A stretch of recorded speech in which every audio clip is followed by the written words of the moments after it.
नमस्कार, स्वागत है आप सभी का देवभूमि समाचार में। मैं आपके साथ निकिता कश्यप। बुलेटिन की शुरुआत करते हैं। इस वर्ष उत्तराखंड में आई भारी आपदाओं से बड़े पैमाने पर नुकसान हुआ है, जहां सड़कों और पुलों के टूटने के बाद उनके राहत का कार्य लगातार जारी है। हालांकि आपको बता दें कि हालात धीरे धीरे सामान्य हो रहे हैं। जहां अधिकांश रास्ते खुल चुके हैं, तो वहीं सरकार जनता तक हर संभव मदद जो है वो पहुंचाने में भी जुटी है। वहीं आपको बता दें कि मुख्यमंत्री पुष्कर सिंह धामी ने प्रधानमंत्री नरेंद्र मोदी और गृह मंत्री अमित शाह का धन्यवाद किया। उन्होंने प्रधानमंत्री नरेंद्र मोदी के आपदा प्रभावित क्षेत्रों में आने और 1200 करोड़ रुपए की तत्कालिक मदद स्वीकृत करने के लिए विशेष आभार जताया है। बताते चले कि उन्होंने गृह मंत्री अमित शाह का भी आभार जताया है, जहां उन्होंने आईटीबीपी और एनडीआरएफ जैसी केंद्रीय एजेंसी को प्रदेश में तैनात किया था। प्रदेश में नुकसान का आकलन निरंतर जारी है और जिससे कि भारत सरकार की टीम भी पूरे तरीके से इस कार्य में शामिल है। आपको बता दें कि सीएम ने कहा है कि हम नुकसान का पूरा विवरण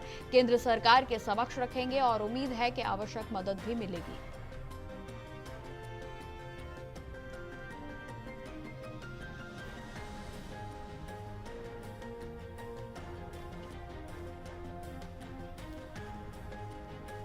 का बहुत धन्यवाद करता हूं कि हर एक आपदा में उन्होंने हमारे राज्य का भरपूर सहयोग किया है। चाहे वो जोशीमठ की आपदा हो, चाहे वो पिछले साल केदार घाटी की आपदा हो या अन्य आपदाएं जो समय पर, या तो चाहे हमारी माड़ा में आया हुआ एवलॉन्च हो, हर समय उन्होंने हमारा सहयोग भी किया है, हमारा प्रोत्साहन भी किया है और जो जरूरी मदद है वो भी दी है। मैं गृह मंत्री जी का भी धन्यवाद करता हूं कि हर समय उन्होंने हमको चाहे आईटीबीपी हो, चाहे अन्य जो एजेंसियां हैं भारत सरकार की, एनडीआरएफ हो, उन सभी को यहाँ पर तैनात किया और हमको हर संभव मदद का आश्वासन दिया है। इसमें मैं प्रधानमंत्री जी का विशेष रूप से इसलिए धन्यवाद करता हूँ कि वो आपदा की घड़ी में हमारे सभी आपदा पीड़ितों के बीच में आए, उन्होंने हौसला दिया और तत्कालिक रूप से उन्होंने कहा कि 1200 करोड़ रुपए की धनराशि की यहाँ पर उन्होंने हमको स्वीकृति भी प्रदान की कि हम कामों को आगे बढ़ाएंगे। बाकी मेजरमेंट चल रहा है, भारत सरकार की टीम आई हुई है और हम भी अपने जो नुकसान हुआ है वो आकलन भारत सरकार के समक्ष रख रहे हैं। हमको जरूर उसमें मदद मिलेगी। Thank you. खबरों में आगे बढ़ते हैं। कैबिनेट मंत्री व जनपद के प्रभारी मंत्री सुबोध उनियाल ने रेणापन्ना सभागार में जिला स्तरीय अधिकारियों के साथ आपदा पर बैठक की। आपको बता दें कि आपदा राहत और पुनर्वास कार्यों की उनकी ओर से समीक्षा की गई है, जहां उन्होंने कहा कि राज्य सरकार आपदा प्रभावित परिवारों के साथ पूरी तरह से खड़ी है और लगातार राहत और पुनर्वास का कार्य प्राथमिकता से पूरा किया जाएगा। आपको बता दें कि प्रभावित क्षेत्रों में सड़क, बिजली, पेयजल और स्वास्थ्य सेवाओं का तुरंत बहाल करने स्पष्ट निर्देश उन्होंने दिए हैं। तो साथ ही बता दें कि मंत्री ने नदी नालों और प्राकृतिक ड्रेनेज के सिस्टम में अवैध निर्माण या कब्जे को कतई बर्दाश्त नहीं किया जाएगा और जिसको लेकर उनकी ओर से चेतावनी भी दी गई। तो वहीं बता दें कि भविष्य की आपदाओं से बचाव के लिए संवेदनशील क्षेत्रों में चिन्हितीकरण कर उन्हें ठोस कार्य योजना बनाने पर भी जोर दिया गया।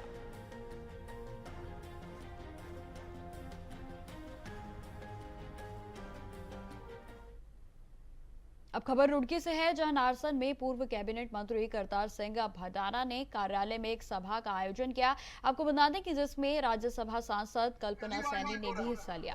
उन्होंने कहा कि प्रधानमंत्री नरेंद्र मोदी ने जीएसटी कम कर देश की जनता के लिए हित में एक महत्वपूर्ण कदम उठाया है और जिससे आम जनता को आर्थिक राहत मिलेगी। तो वहीं पूर्व कैबिनेट मंत्री करतार सिंह भडाना ने जीएसटी की कटौती को लेकर देश के लोगों के लिए लाभकारी बताया और प्रधानमंत्री नरेंद्र मोदी का आभार भी व्यक्त किया गया। इस दौरान उन्होंने कहा कि यह निर्णय आर्थिक विकास को बढ़ावा देगा और व्यापारियों व उपभोक्ताओं दोनों को ही फायदा पहुंचेगा। तो वहीं बताते चले कि राज्य मंत्री कल्पना सैनी ने भी प्रधानमंत्री के इस कदम की सराहना करते हुए कहा कि यह निर्णय देश की जनता के हित में है और जो लिया गया है और जिससे कि आर्थिक व्यवस्था में सकारात्मक बदलाव आएगा। पता नहीं कितनी बार कितनी सरकारों में लगातार पेपर लीक होते रहे थे।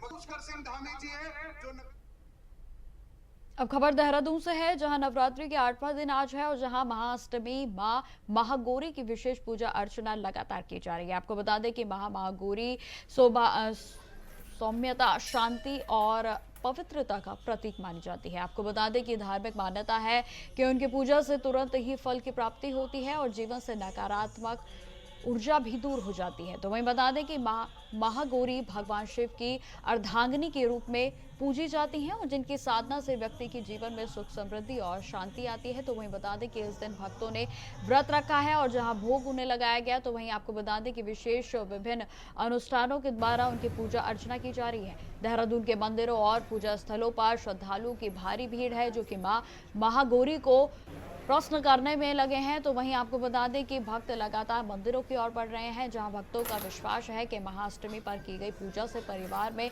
सौहार्द बढ़ता है और सभी समस्याएं भी दूर हो जाती हैं। इस पर्व का विशेष धार्मिक महत्व है और यह नवरात्रि उत्सव का महत्वपूर्ण दिन माना जाता है।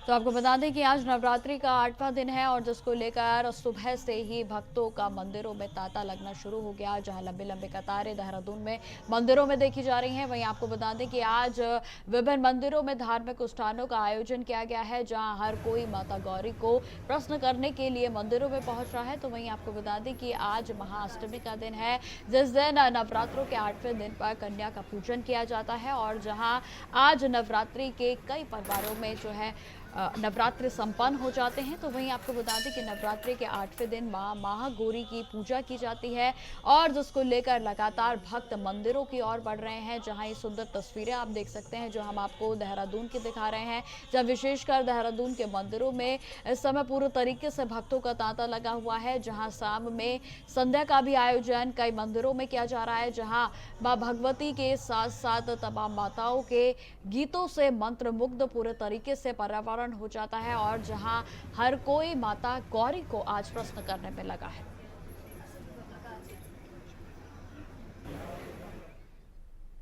खबर देहरादून से ही है, जहां ऐतिहासिक परेड मैदान में दशहरा पर्व को लेकर तैयारियां जोरों पर हैं। आपको बता दें कि जहां रावण का विशाल और आकर्षक पुतला पूरे तरीके से तैयार कर लिया गया है।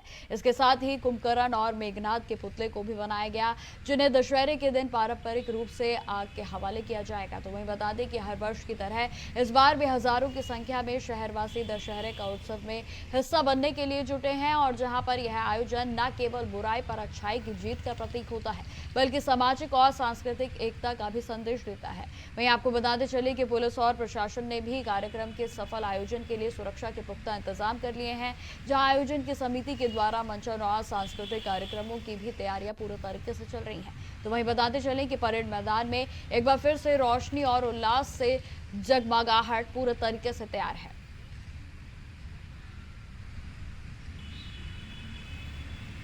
तो सीधी तस्वीरें हम आपको देहरादून से दिखा रहे हैं, जहां पर रावण के दहन को लेकर पूरे तरीके से तैयारियां कर ली गई हैं, जिसमें कि ये जो पुतला है वो रावण का है और अभी मेघनाथ और कुंभकर्ण के पुतले को लेकर भी पूरे तरीके से तैयारियां मैदान में की जा रही हैं। तो वहीं आपको बता दें कि जिस तरीके से हर साल की भांति परेड मैदान में रावण का दहन किया जाता है, इस बार भी भव्यता के साथ इस आयोजन को किया जाएगा और जिसमें कि आपको बता दें कि पुलिस प्रशासन भी पूरे तरीके से मुस्तैद नजर आ रहा है, क्योंकि दशहरा पर्व को लेकर पूरे तरीके से जो भीड़ है वो परेड ग्राउंड में एकत्रित होती है और जिसको लेकर सुरक्षा के पूरे इंतजाम पुलिस प्रशासन की ओर से कर लिए गए हैं।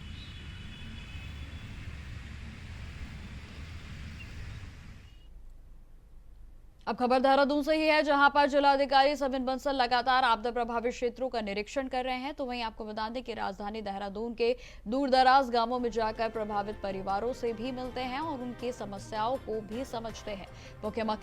मुख्यमंत्री के निर्देश पर इन क्षेत्रों में बहुउद्देशीय शिविर लगाए जा रहे हैं। तो वहीं आपको बता दें कि जिनमें ग्रामीणों को सभी आवश्यक सुविधाएं एक ही स्थान पर उपलब्ध कराई जा रही हैं, जहां शिविरों में निवास के प्रमाण पत्र, आधार कार्ड सहित अन्य महत्वपूर्ण दस्तावेज बनाए जाते हैं ताकि लोगों को अलग अलग जगह ना भटकना पड़े। तो वहीं बताते चले कि जिलाधिकारी ने अधिकारियों को स्पष्ट निर्देश दिए हैं कि प्रभावित परिवारों को किसी भी प्रकार की कठिनाई का सामना ना करना पड़े और उनकी समस्याओं का त्वरित समाधान भी किया जाए।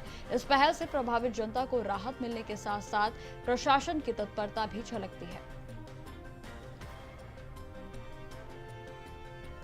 तो आपको बता दें कि मुख्यमंत्री पुष्कर सिंह धामी के निर्देश पर देहरादून समेत राज्य भर में अलग अलग जिलों में अपने अपने जिलाधिकारियों की ओर से जनता दरबार लगाया जाता है। और इसी बीच आपको बता दें कि देहरादून में भी डीएम सविन बंसल की ओर से जनता दरबार लगाया गया, जहां उनकी ओर से बहुउद्देशीय इस शिविर में तमाम लोगों से मुलाकात की जाती है, उनकी समस्याओं को जाना जाता है और जिसको त्वरित समाधान के लिए भी उनकी ओर से निर्देश दिए जाते हैं। आपको बता दें कि मुख्यमंत्री पुष्कर सिंह धामी की ओर से सभी जो जिलाधिकारी हैं उनको सभी को निर्देशित किया गया है कि अपने अपने जिले में वे समय समय पर इस तरीके के शिविर और जनता दरबार का आयोजन करें, ताकि जनता को जो भी समस्या हो रही है वो सीधे प्रशासन तक पहुंचे और उनका जल्द से जल्द निवारण भी किया जा सके। तो वहीं आपको बता दें कि डीएम सविन बंसल की बात की जाए तो वो निरंतर देहरादून में सक्रिय हैं और जहां जिस तरीके से आपदा बीते दिनों में देखी गई थी, तो आपदा से प्रभावित परिवारों के बीच भी वे लगातार पहुंचते हुए नजर आते हैं और जहां डीएम से सभी परिवारों से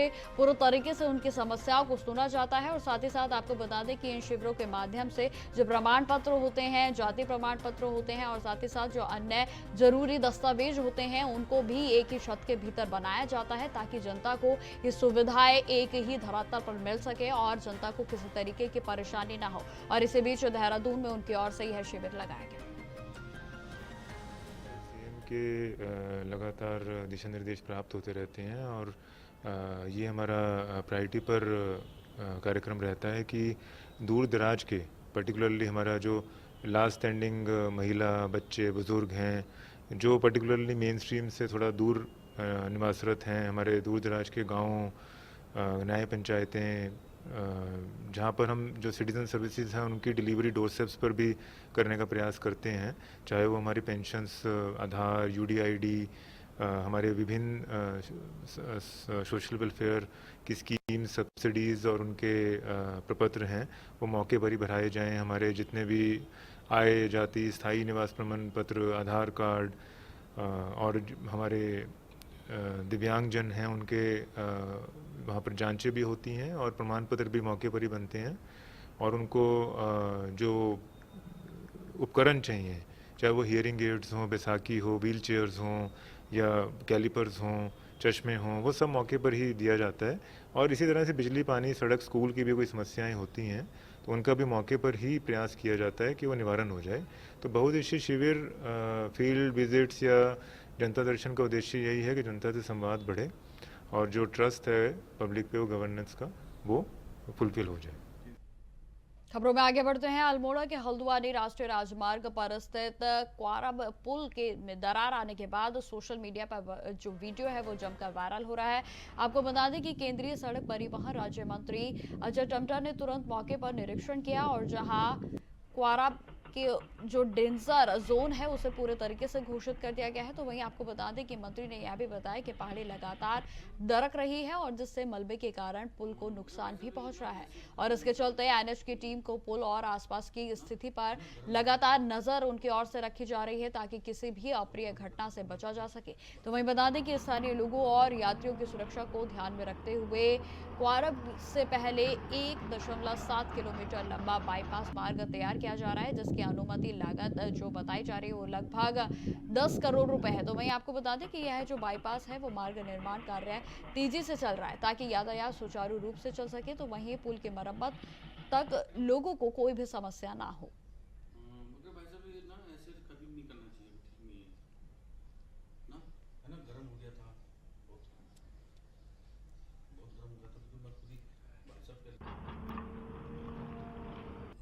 अल्मोड़ा क्वारब में भी मैंने पहले भी बताया कि हमने जैसे ही उसका नुकसान हुआ था तो हमने तत्काल उसमें डीपीआर बनाई। केंद्र की बहुत सारी टीमें आई, आईआईटी के लोग आए, हमारे टिहरी डैम के लोग आए और अभी परसों वाडिया के लोग भी, हमारे साइंटिस्ट लगातार इसी प्रयास में कि वो पहाड़ी के अंदर ही कुछ प्रॉब्लम्स हैं और वो लगातार बाहर निकल रहा है, पानी की भी उसके अंदर भरा हुआ है और इसीलिए मैंने एक स्पेशल प्रोविज़न करके, भारत सरकार में ऐसा कभी होता नहीं है, हमने स्टेट गवर्नमेंट को एक अल्टरनेट रोड बनाने के लिए दिशा निर्देश दिए। उन्होंने डीपीआर बना करके हमें दिए और उस पर हम काम चालू कर रहे थे।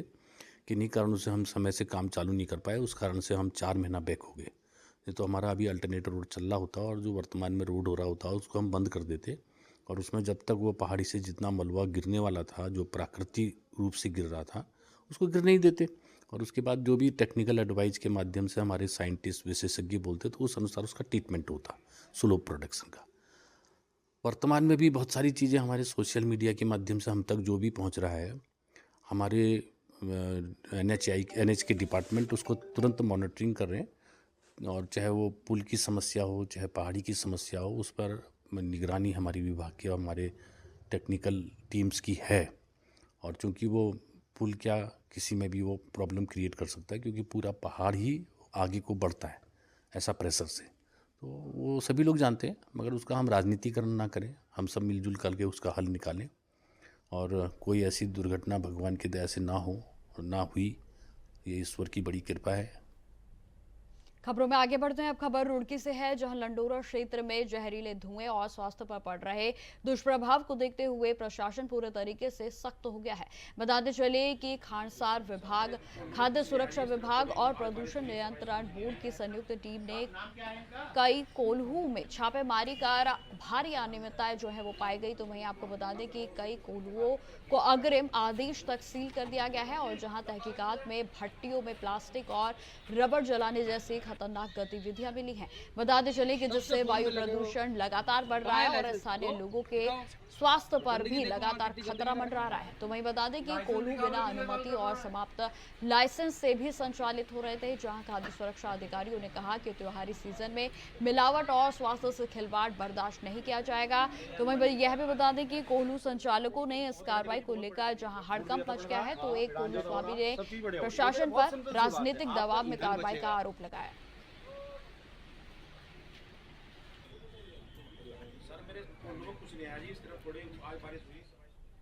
खबरों में आगे बढ़ते हैं। उत्तराखंड में मानसून के दौरान आई आपदाओं से क्षति का आकलन के लिए post disaster need assessment team ने देहरादून, टिहरी और उत्तरकाशी जिलों का सर्वेक्षण किया। आपको बता दें कि सचिव आपदा प्रबंधन की अध्यक्षता में आयोजित समीक्षा बैठक में टीम ने अब तक के सर्वे और आकलन की जानकारी साझा की है, जहां टीम ने यह भी बताया कि आपदा से प्रभावित क्षेत्रों में सार्वजनिक परिसंपत्तियां, कृषि, शिक्षा, स्वास्थ्य और आजीविका से जुड़े क्षेत्रों को काफी नुकसान पहुंचा है और इन क्षेत्रों में हुई क्षति का प्रारंभिक आकलन प्रस्तुत किया गया।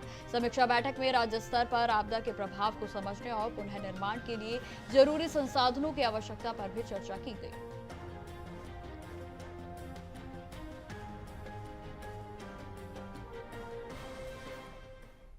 खबर देहरादून से है, जहां पटेल नगर कोतवाली क्षेत्र में एक 19 वर्षीय युवक के द्वारा आई लव मोहम्मद पोस्ट डालने के बाद माहौल पूरे तरीके से तनावपूर्ण हो गया। आपको बता दें कि विशेष समुदाय के लोगों ने पोस्ट को नबी पर आपत्तिजनक टिप्पणी मानते हुए भारी संख्या में बाजार चौकी का घेराव किया और जमकर हंगामा भी किया गया। तो वहीं बता दें कि भीड़ बढ़ने पर पुलिस बल को प्रयोग किया गया, जहां पर कि युवक को हिरासत में लेकर धार्मिक भावनाओं को भड़काने के आरोप में मुकदमा भी दर्ज किया गया है। तो वहीं घटना के बाद एसपी सिटी समेत भारी पुलिस बल घटनास्थल पर पहुंचे और जहां पुलिस ने आम जनता से शांति बनाए रखने की अपील की है। तो वहीं एसएसपी ने स्पष्ट निर्देश दिए हैं कि शहर का माहौल किसी भी कीमत पर बिगड़ने नहीं दिया जाएगा, जहां कानून व्यवस्था बिगाड़ने वालों की कोशिश करने वालों पर भी सख्त कार्रवाई की जाएगी।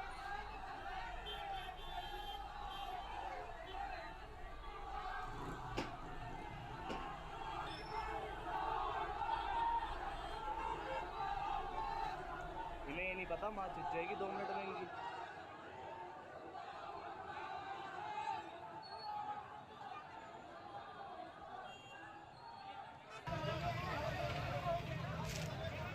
तो आपको बता दें कि जिस तरीके से देश भर में इस समय आई लव मोहम्मद को लेकर घमासान मचा है, तो ये तस्वीरें हम आपको देहरादून की दिखा रहे हैं, जहां अब उत्तर प्रदेश से निकली यह चिंगारी देहरादून तक पहुंच गई है और जहां ये जो सीधी तस्वीर इस समय मैं आपको दिखा रही हूं देहरादून की है, जहां पर आई लव मोहम्मद को लेकर एक बार फिर से घमासान की तस्वीरें सामने आई, जहां पर देहरादून के मुख्य बाजार में कई लोग आई लव मोहम्मद का पोस्टर लिखकर जुलूस निकालते हुए नजर आए। तो हालांकि आपको बता दें कि फिलहाल जो परिस्थितियां हैं वो पूरे तरीके से अंडर कंट्रोल हैं, जहां पुलिस की ओर से सख्त निर्देश दिए गए हैं। एसएसपी ने भी सख्त निर्देश दिए हैं कि माहौल को बिगाड़ने वाले को कतई बर्दाश्त नहीं किया जाएगा और जो भी शांतिपूर्ण सौहार्द जिस तरीके से बिगाड़ने की कोशिश करेंगे उनके खिलाफ प्रशासन की ओर से सख्त कार्रवाई की जाएगी।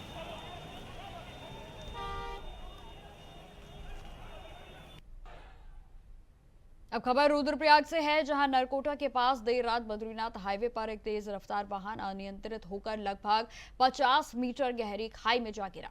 बताते चले कि हादसे के वक्त वाहन में अकेले चालक ही सवार था, जो कि गंभीर रूप से घायल हो गया है और जो घंटों तक खाई में फंसा रहा। जहां स्थानीय लोगों की सूचना पर आपदा राहत दल मौके पर पहुंचा और रेस्क्यू कर ऑपरेशन के जरिए चालक को बाहर निकाला गया है। तो वहीं गंभीर हालत को देखते हुए चालक को अस्पताल में भर्ती कराया गया, जहां उसका अभी इलाज जारी है। तो बता दें कि हादसे के कारण बद्रीनाथ हाईवे पर काफी देर रात तक आवाजाही प्रभावित रही, जहां अफरा तफरी का माहौल भी बन गया। लगातार हो रहे ऐसे सड़क हादसों ने हाईवे पर सुरक्षा व्यवस्था को और लापरवाही पर गंभीर सवाल उठाए हैं।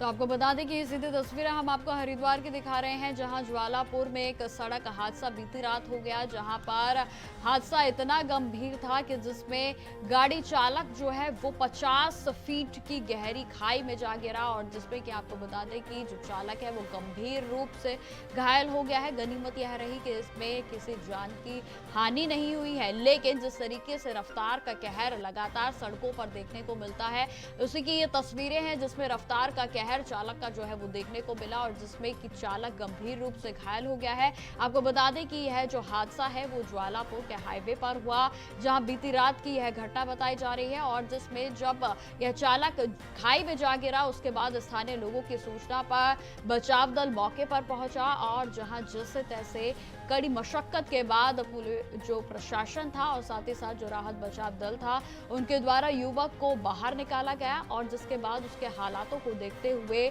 उसे रुड़की के लिए अस्पताल में रेफर कर दिया गया है। तो वहीं आपको बता दें कि फिलहाल जो युवक है उसका इलाज जारी है।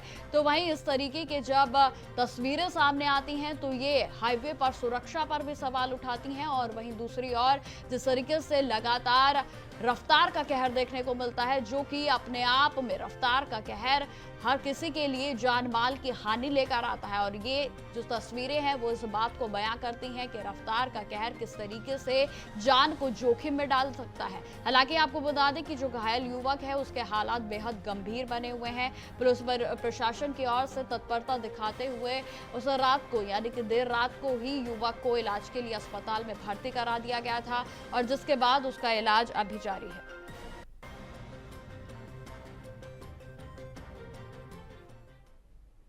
तो फिलहाल मेरे साथ इस बुलेटिन में इतना ही। देश दुनिया की तमाम खबरों की जानकारी के लिए बने रहे हमारे साथ। नमस्कार।